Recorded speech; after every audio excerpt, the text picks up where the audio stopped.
August 19, 1981. Sidra Skirmish. Two United States Navy F-14 Tomcats from Fighter Squadron VF-41 engaged and shot down two Libyan Sukhoi Su-22 fighters over the Gulf of Sidra in the central Mediterranean. The engagement marked a rare instance of aerial combat during the Cold War and was the first U.S. Navy air-to-air victory since the Vietnam War. The incident occurred within the context of long-standing tensions between the United States and Libya under the rule of Colonel Muammar Gaddafi, who claimed sovereignty over the entire Gulf of Sidra and declared a so-called line of death across its mouth. The United States did not recognize Libya's claim, viewing it as a violation of international maritime law. The U.S. Navy frequently conducted freedom of navigation operations to challenge Libya's assertion.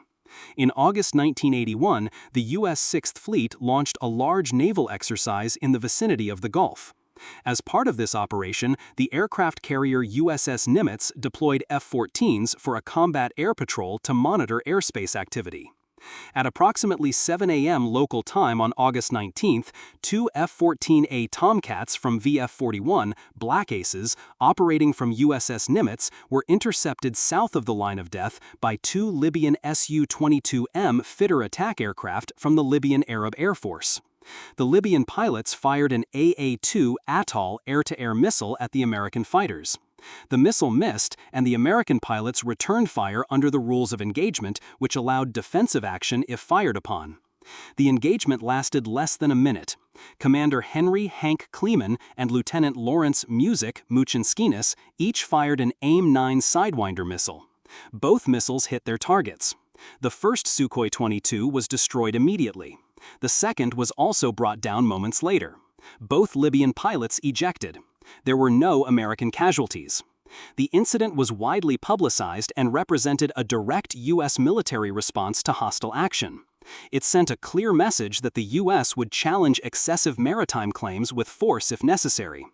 The United States government maintained that the F-14s acted in self-defense.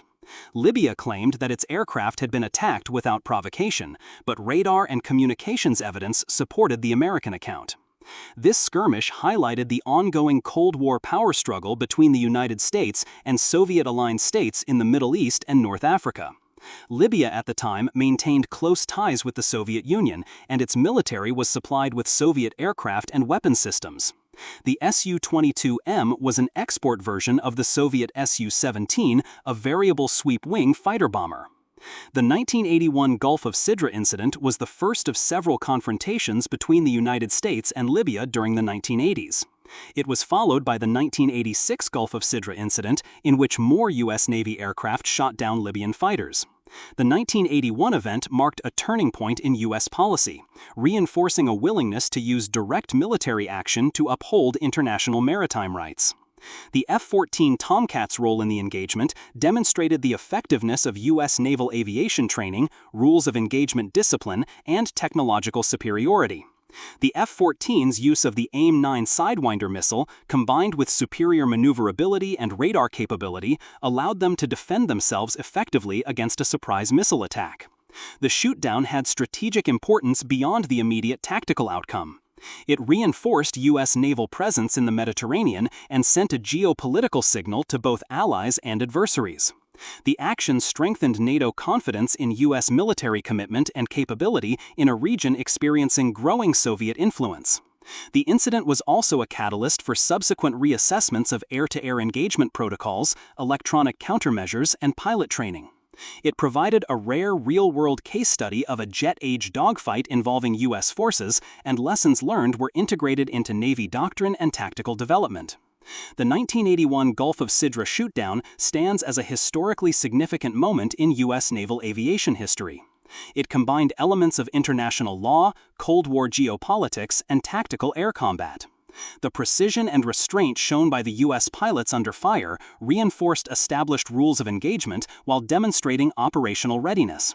The skirmish remains a notable example of U.S. resolve in defending freedom of navigation and responding to armed provocation. For enthusiasts of historical ephemera, visit history-collectors.com to find collectibles that might complement your collection. You can own a piece of history.